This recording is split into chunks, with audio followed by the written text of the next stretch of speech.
I want to say thank you for being here and caring.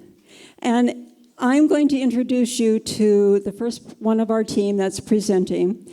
And this person, as you can see on the screen behind me, hopefully it came to it, that's right, is Dr. Julie Cooper. And I'll introduce you as I want you to hear what she's going to be doing. Dr. Julie Cooper has just taken over president of LAM International, the organization that's our baby. My husband and I, my sister and brother-in-law, started in 2003.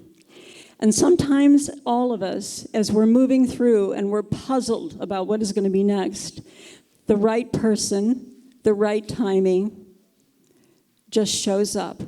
You know, God is never, well, perhaps sometimes early, but he's never late with just the right person. And Dr. Julie Cooper is the president of our organization, which is now her organization. And we're just so blessed. I'd like you to come forth, Julie. Take over. Oh, thank you so much. I am truly honored to be with you.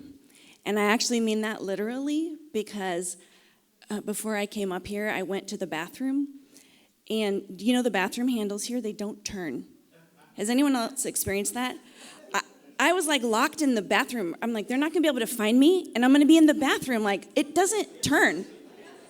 Is that all of Europe? Is that just a Romania thing? No, it's not. Okay. I was like, this is user error, but I can't get out of the bathroom. I thought I was going to have to crawl on the floor. But as we begin our intervention time, we wanted to start with a devotion. Because as you've heard from Richard and his team and the global team, living refreshed, it's not just a separate pillar over here of the way that the ministry works here and the roadmap works. It's actually weaved throughout everything. Because we can do nothing without God, nothing without the Lord. Oh, we've got two here. Let's see if I've got the right one. Yeah. So as I just share for a couple minutes, I just want to remind you of something that I know you know. We know it as believers, but I think we need to remind each other. And that is, if you never hand a meal to another person, if you never foster or adopt, if you never walk into a poor neighborhood, you never meet a person working in a garbage dump, you are still 100% worthy of God's love. Your behavior does not define your worth. You know, for those of us who work in trauma training, one of the keys that we always want to drive home is how our kids think their behavior defines their ability to be loved. And how often that barrier to love is broken down when they realize someone loves them despite their behavior. Well, guys, that is not the idea of some psychologist because of trauma training. That model is the model of Christ, who loved us before we ever got anything right. And so I just want to encourage you this afternoon that before any of us were called to go, we were called to come and just be. So I'll just share a few scriptures with you to just kind of get our hearts in the right place before the Lord as we continue to talk about the roadmap and talk about intervention. So the first is to be still and know. We are a competent group of people who are doing a lot of things. It's been really awesome to hear about a lot of your ministries, a lot of the things your churches are doing. But as much as we go, we come. And so I encourage you to never give up your time to be still. I really appreciated Susan sharing that we don't chase the need. The need is never over, right? We follow the call, and that's actually the one who called. Our first job is just to be still and know God. And then we be imitators of God as beloved children. I've had the pleasure of praying upstairs in the prayer room. And as I've been praying for some folks, I've seen this theme come through. So I just trust that the Lord put the scripture in here, that we imitate God. And if we imitate the way that Christ did ministry in the world, I love the way Jesus thought about his ministry, in that he was criticized for working on the Sabbath, right? We know he walked through, and if you don't know these Bible stories, I'm sorry. I don't mean to assume everyone knows all these Bible stories, but he was criticized for working on the Sabbath by picking grain and eating it, right? And this was a Sabbath. This was a day off. But then we also can read in the scripture that on some random Tuesday, he gets into his boat and goes to the other side of the lake, right? Jesus knew that I follow the one who has called me. I am not chasing after every need. We know he could have saved the entire world like that if he wanted to. But Jesus had a calling, and we have a calling. But our first calling is to be children of God. And then the final scripture that I just want to share is that as I've been praying for each and every one of you in this room, I've really been praying for mine as well, yours and mine, our minds to be transformed. Because the lies that can work their way into our minds, they come so easily, and they come so sneakily, even in the church. Right, even in the church, to work a little harder and reach a little more, and I can never say no, and I'm going to go until I drop, kind of a feeling. But actually, what we're called to do is have the mind of Christ, and that is to recognize that we want to spend our time thinking about things that are true, noble, pure, right, lovely, excellent, and admirable. And those are the things that we can ruminate on. And so my prayer has been for myself and you all to have that mind of Christ, to be able to imitate the style of life and ministry that Jesus had, and to always guard with your whole heart your time to be still and know that he is God. Thank you. Okay.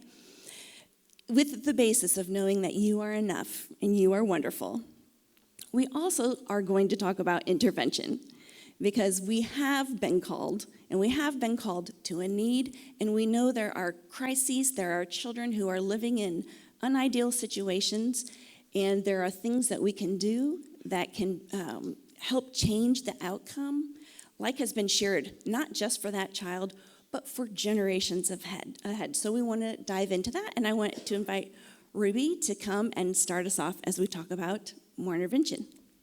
Thank you, Julie.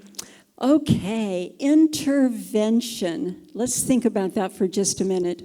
When you think about intervention, we've talked about now prevention and collaboration, but I want to ask you a question, because we're going to talk about the roadmap, and intervention is in the roadmap.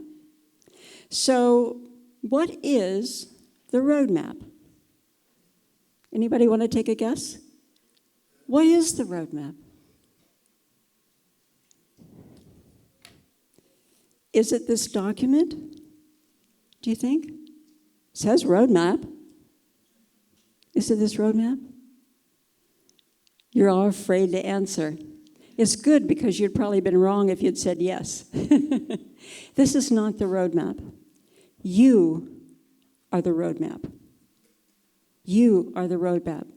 When we look at the vision of WWO, and what is it? Is to get children into families, loving, safe families, loving, safe communities, so that they can come to know their Heavenly Father.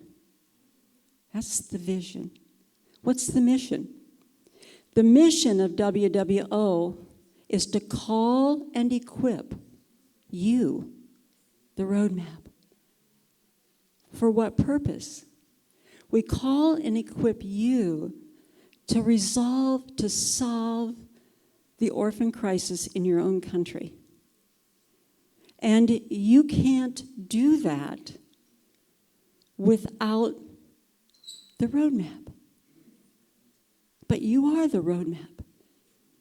Isn't it amazing? How many of you work heavily in prevention? Hands up, please. You work a lot in prevention. We have 2 people, like a few people. We have more than 2. Okay, good. How many of you work in intervention? Hands up. Lots of hands. How many of you are focused on collaboration? Few people. How many of you are focused on living refreshed? Okay. We have hands that go everywhere here. I want to suggest that every hand should have gone up with prevention. Every hand should have gone up with intervention. Every hand should have gone up with collaboration, and every hand with living refreshed. Intervention alone, I'm going to show you here, is dry. It has to be embraced with prevention and collaboration and living refreshed. And I want to show you that as we move on. So as we're looking at the challenge that we have before us, the things that I want you to think about right now are related to what are our outcomes for this session. And we're right there. The first thing is, let's come to a common understanding of intervention. Let's look at, first of all, what I've just said. There's a necessity that all 4 foundations be wrapped up in your thinking and your mindset, no matter where your focus is, if you are the roadmap. Okay? Number 3 is we want to identify, as we speak to one another and we do some activities, what are your regional strengths? What are you doing really well that you could share with others? What are the gaps? We all have them. And as well, what are the questions you still have? How can we, as a learning community, learn from each other and get those questions answered? And then the 4th and the final one is important. It's so important that we clarify that if I had my choice, I would add as a 5th foundation, safeguarding. Now, I'm going to talk about that tomorrow, but I'll give you a little hint. Safeguarding is not a document. It is a culture. It is a mindset. It is so much bigger than a document. Document gets lost in a file cabinet, right? The mindset doesn't. So that's that. I can't go into that because that's not supposed to be what I'm to talk about. So what I'm going to do is I'm going to move on, and I want you to think about these questions. I think they're just like amazing kinds of things to think about. The first is to look at what it would be a definition. So I'm going to suggest that a definition is an action when harm or risk is present, not separate from prevention, collaboration, and living refreshed. Kind of what I said before.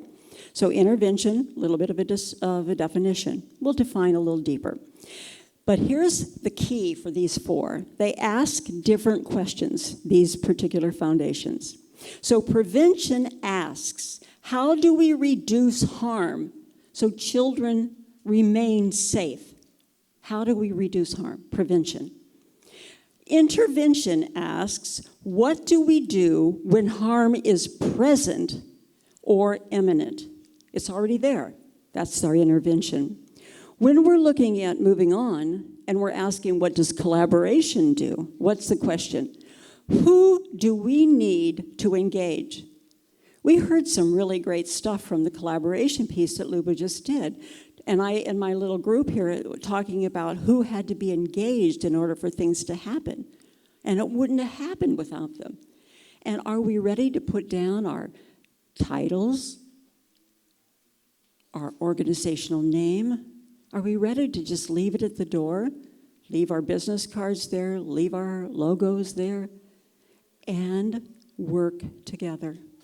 The Without Orphans movement would have never happened if men in Ukraine hadn't sat together and prayed together, desiring to collaborate and partner. If they hadn't done that, And at that time, the defining prayer that came forth of the men praying, let us have a Ukraine without orphans.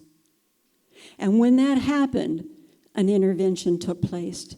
And the intervention, when the prayer was over, the quiet moment was they knew God had spoken.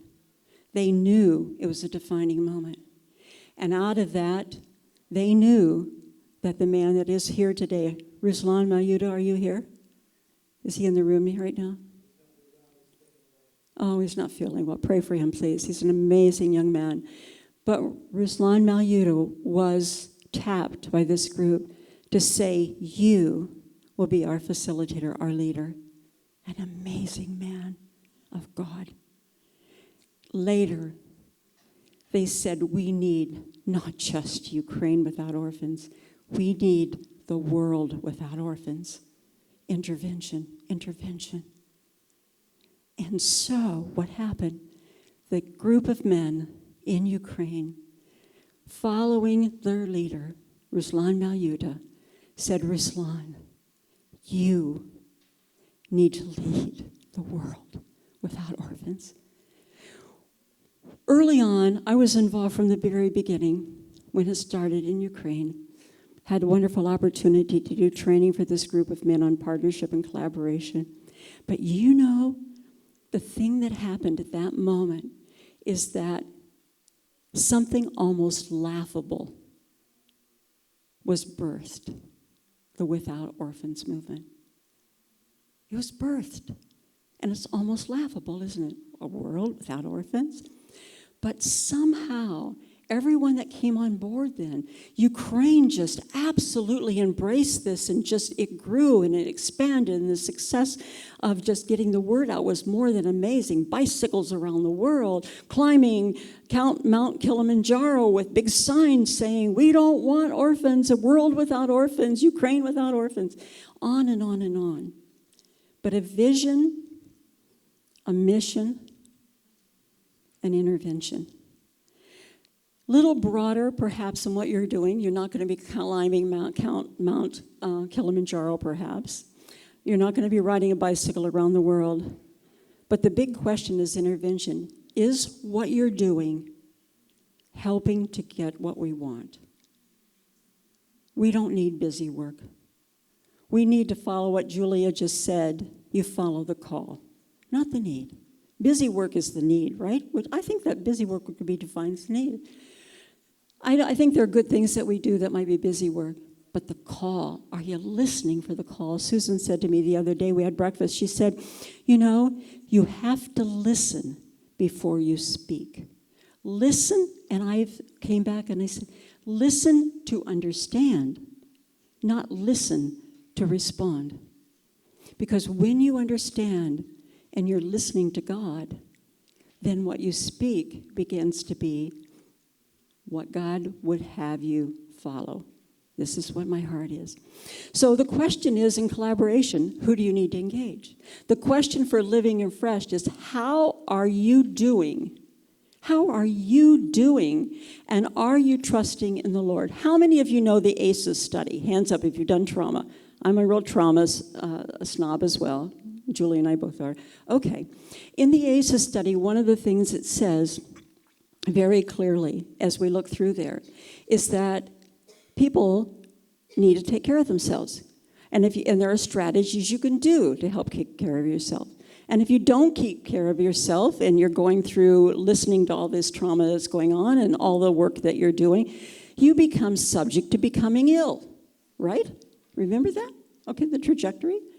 But do you know that your body is perfectly made that if you do the self-care, living refreshed, bathing in the Father's gifts, anointing, and the pouring of His spiritual blessing to you, then you're equipped to do this work of intervention. The wounded cannot lead the wounded. You have to be healthy, and you must take care of yourself. So Living Refreshed, and we're going to look at that next with Pastor Craig, and you're going to get an opportunity to really think about your interventions. Now, during your lunch, I put papers on all your seats. Would you grab your paper, please? All right. There's a part 1 and a part 2. The part 1 is the one that has the blue WWO emblem. And what we're looking at here is we're looking at an intervention in your program that you have engaged in.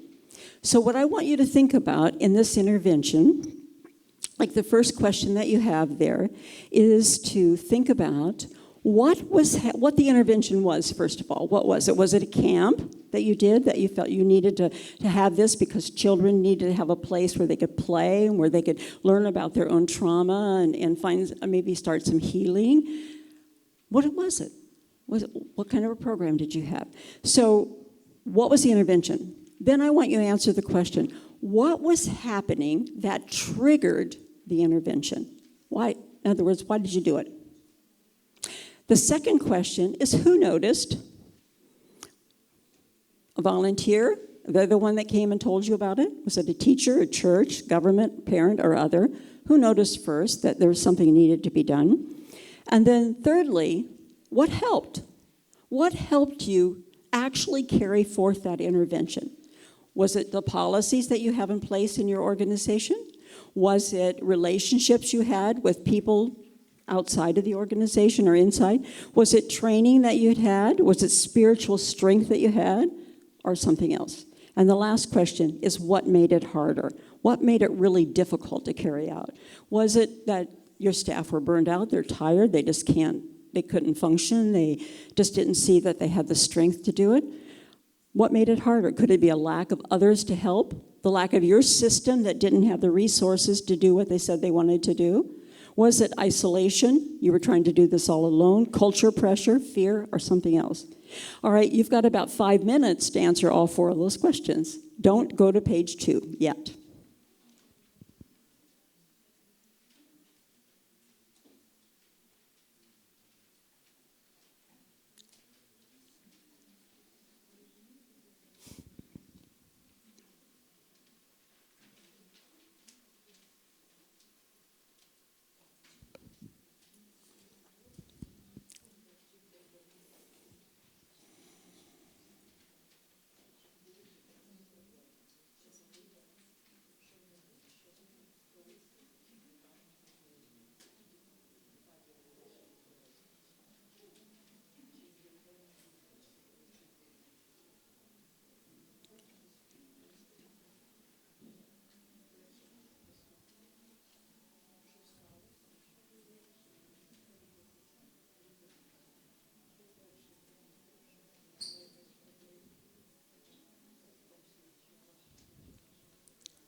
Okay, What we're going to do now is we're going to look at the 4 foundations. And we want to look very specifically of considering those 4 foundations and ask ourselves, when we were engaged with that intervention, what was strong about living refreshed within it? Taking care of yourself, your staff taking care of themselves, your volunteers helping to take care of themselves as well, and living refreshed and being refreshed. What was weak or missing? Maybe nothing, but you answer honestly with your intervention. Prevention, what was strong? So prevention is training, policy, systems that should be in place to make it work. And then we're looking at collaboration. Who was at the table? Did you have everyone at the table you needed? Would it have been better if perhaps you had a magistrate there, a judge, what would be ever that person be called in your community? Would it have been better if you'd had teachers at that table with you? Collaboration. And the last one, intervention. What action actually occurred? What was done? And what would you strengthen next time? After you go through those 4 areas and be honest about how you feel that intervention went, I want you to go beyond the table, and it says circle 1 foundation that if it had been strengthened, would most have improved the intervention in your context. And then your final reflection, we'll do some sampling from the audience. Okay, take a moment and go to the second page. I'll give you another 5 or 6 minutes to finish that.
Okay, let's go through the questions a little bit. I'm not going to ask you to reveal exactly what you have been able to discover with respect to the foundations, but I do want to know how many of you felt that you had strength and no change in any of the 4 foundations would be needed. Anybody felt you had no change that would be needed in those 4 foundations? Okay. And that's kind of what I expected. And I want to say to you, that's why we're here. Because we're looking at the roadmap. And what is the roadmap? You are the roadmap. I love this. So I want you to identify how many of you felt that living refreshed, if it were strengthened, would most improve that intervention you wrote about. Living refreshed. Anybody? Hands up. Okay. Fair number of hands around the room. How about you felt prevention, if strengthened, would have been really helpful to improve that intervention? Okay. Good. Only a few hands. Collaboration? Yes, a lot of hands. And intervention is itself. Improving intervention, strengthening it, has to be something that is considered through the lens of all 4 roadmap foundations. We just think about it. In our meetings, we talk about it. Have we considered, are we taking care of ourselves? Are we giving time to actually pray when we come together? Are we nurturing one another and holding each other up in prayer when we're not together? So just questions we ask in ways that we begin to think differently than we ever have before. My final reflection on this is I'm going to just ask for a couple of examples from the audience. What does this exercise reveal about intervention in your organization? And what strategies might you consider in the future? Could I have 1 or 2 people just come forward, and you'll come up here with me, and you can talk through the mic. 1 or 2 people who's willing to share.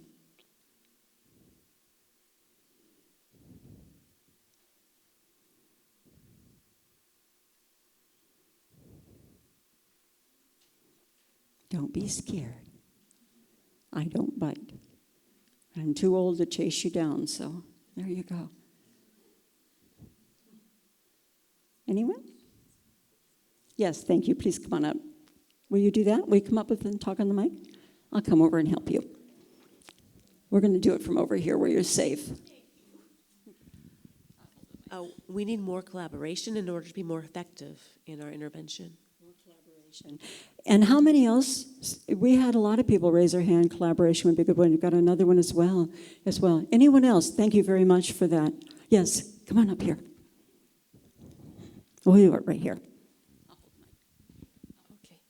In my social worker experience, I realized that we do intervention without evaluating the effects of this evaluation, of this intervention. And so I think that without seeing the effects on the people, we can do a real prevention. Thank you so much. How many of you found it difficult to gather data and do evaluations on your interventions? Yeah, it's hard, isn't it? When we're looking at soft skills, we're looking at outcomes, and we don't always have the opportunity to visit families and to follow children and follow those families. It's very difficult. But how many of you absolutely, positively know that is an important part of what we do? We should be doing this. Be honest. I'll tell you, you should all raise your hand. Dr. Susan Hillis, are you here anywhere? She would spank you if you're not doing data collection. We, in our team, she's our data guru. What you collecting? What do we know about this? And it's important. It's critical, as she said earlier. All right, anyone else? How about one more? Let's just do one more where you see you could improve. What would help you improve your intervention? Somebody from in here. Let's get somebody from this group, this block. I could do the man on the street, just walk up to you and say,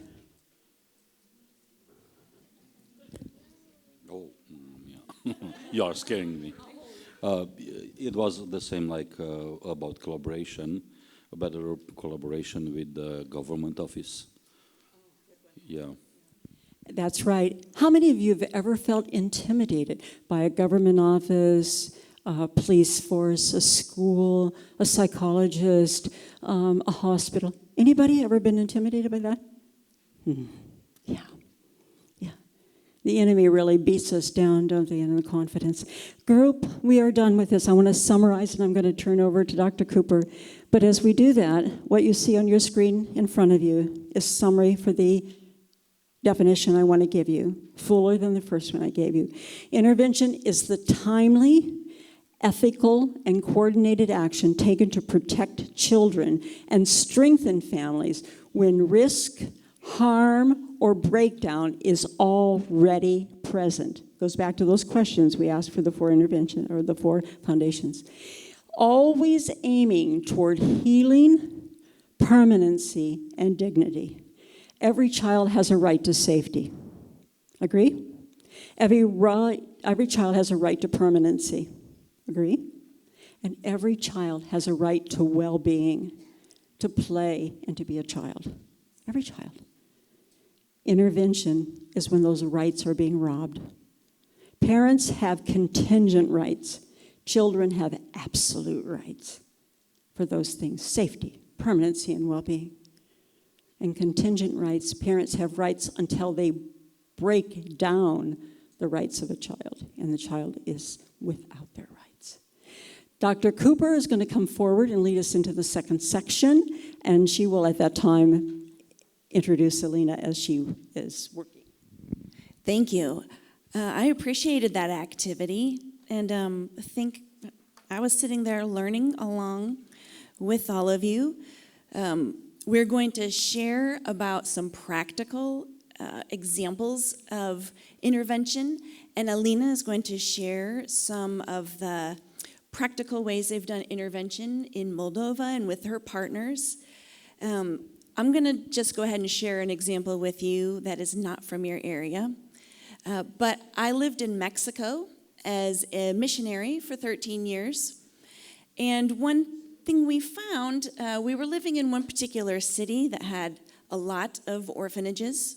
And we really were working within this city to help move kids down the continuum of care towards family-based care. But then we moved and started a new site in a city called Cancun. And Cancun is a tourist city, a beach city, a beautiful city. So if you're like, oh, poor you, missionary in Cancun, I'm like, I know, it was rough. But what we found there were almost no children's homes. But if you lived there, Mexico, like a lot of cultures, very family-centric. You rely on your extended family, your tios, your tias, right? Your family are all together. They support each other. But most everyone who was living there moved there to get a job in the tourism industry. So they moved alone and did not have the usual family support. Plus, if you're working in a hotel, you work during vacation. That's when everybody comes. So long hours, the husband and the wife usually, or just one, working long hours in the hotel zone, and kids were just on the street. And kids were rapidly joining gangs.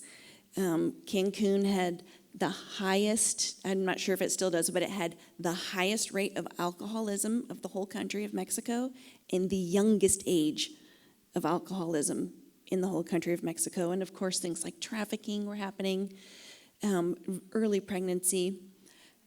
So our intervention was we needed a place for kids to go after school. They needed a safe place, not to just be out on the streets. But what really struck me, Ruby, from what you just shared, was I felt like we were really missing collaboration.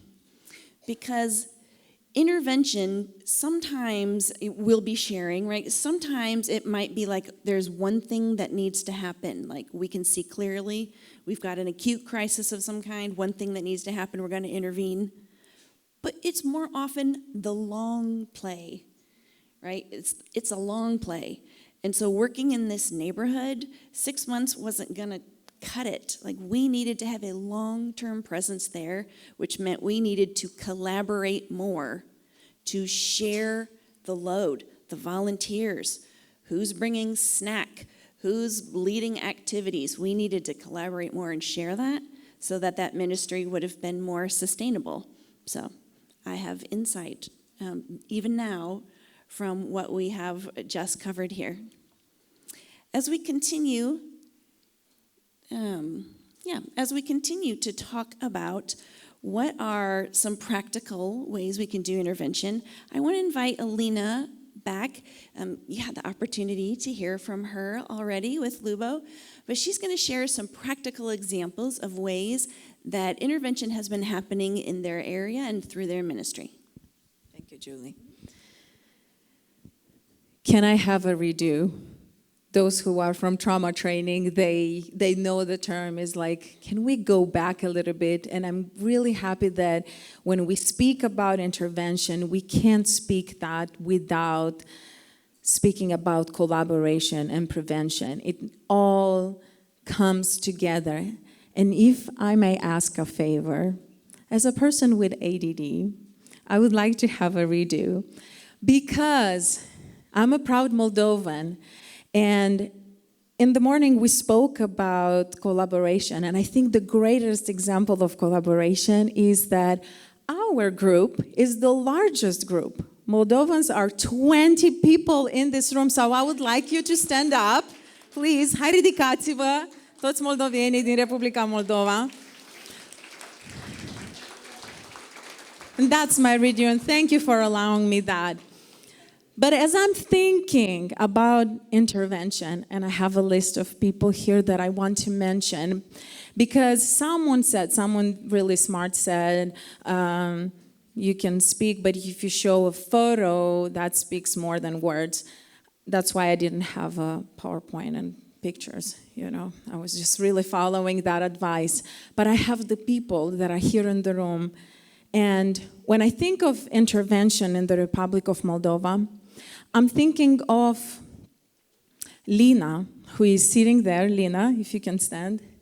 Lina, who coordinates in Moldova a big project, more than 60 homes, family-type homes. This is intervention when she, small as she is, together with her husband, she facilitates that, she coordinates that, she helps families take children in their homes. More than that, when Ukrainian crisis hit, they emptied some of those homes and hosted, how many refugees, Lina? Thousands refugees, Ukrainian refugees. This beautiful woman who is open to sometimes leave their planned strategy and in a situation of crisis have a response, and a really nice one. When I think of intervention, I think of Denise, Tatiana, and Natalia, if you can stand. These people, when the war in Ukraine broke, slept at the border, literally. But also one thing about Denise is that he's very passionate about helping orphans because he himself many times mentions that he used to be an orphan. And Denise was going to an orphanage in Moldova, the last orphanage that was still existing, more than 150 children that they were under radar because they were registered with the Ministry of Health, not Ministry of Social Protection. So that orphanage was under radar. And because it was called like sanatorium for children with TB, tuberculosis. And Denise would go there week by week, sleeping there, bringing food, shoes to those kids. The conditions in those orphanages were horrible, even in 2022 or something like that. Bugs all over the place, horrible smell, horrible food. And he would still go there every day, every week.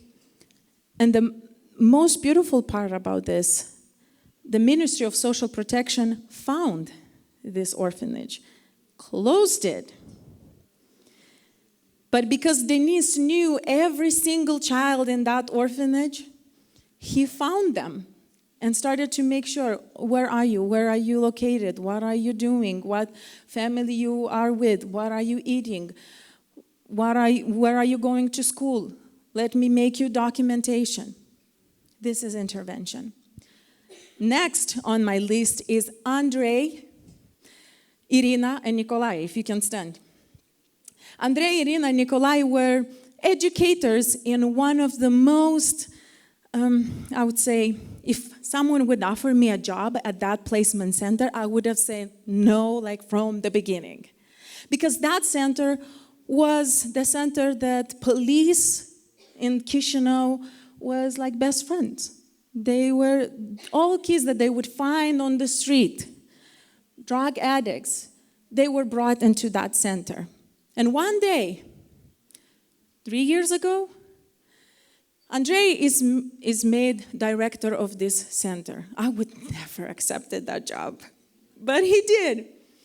And he comes to a trauma training, and he finally realizes, wait, orphanages, placement centers are not God's plan for these children. So Andrei, the simple educator who becomes director overnight, says, I'm going to make a reform, and I'm going to transform this center into a family placement. And sure enough, he did. And now that center is a place where him and his wife are living, and they are registered with the government, and they are foster parents to how many kids? 7 kids. And it takes courage and sometimes willingness to pay the price because it's difficult. And here is Miss Olga, please stand, who works closely with Andrei and helped the entire process. Miss Olga, please stand. Yes. Worked closely to facilitate that process to be easy on us. So this is where, while we are exploring intervention and we are exposed to best practice, we have also the courage to do it, even if someone is under a radar and feels hopeless one day, that situation is going to change. And maybe it's stepping, even if you're new, beginner in this, but have the courage to say, you know, this was done 20 years, but now today I'm going to do it different. I'm going to transform this into a family. Finally, I want to mention Tatiana too, who, yes, Tatiana runs a center. Please stand, Tatiana. Yes, she runs a center. She's one of the most respected psychologists in Moldova. She is invited at TV. But Tatiana works in the shadows most of the time. And whenever Miss Olga calls her, Miss Tatiana, we have 20 adoptive parents that need the training. We don't have money. Can you come please and train? Situations like that, Tatiana had hundreds, okay? Hundreds. So this is an example of intervention when you are willing to pay a price. And ultimately, I would like to mention one more person, because I represent an alliance, and I know that even though our alliance runs perfectly legally in Moldova, we are registered with the government, I want to mention one more person who God, and this is collaboration, God used to help us be a full authorized organization, and that person is Vadim. Vadim, please stand. And a humble person who stood in the shadows many, many years, very competent lawyer, helped the Alliance from the beginning, 7 years ago, to be all correct with the paperwork. And today, I'm so happy that Vadim collaborates with Lifeline, and God is honoring him. So this was my intervention. So these are my examples, and I'm so happy that in this time we can be all together and learn together, and that my beautiful small country can shine, and we can put the spotlights of people who I can say they sometimes stay in the shadow. So thank you so much for allowing me that.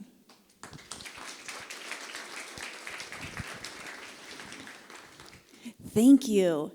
I'm inspired now to have someone stand who does not know I'm going to have her stand. But Hazel has joined us from Costa Rica, far away to be here. Hazel, will you stand? She says, no, I will not. I will just wave my hand.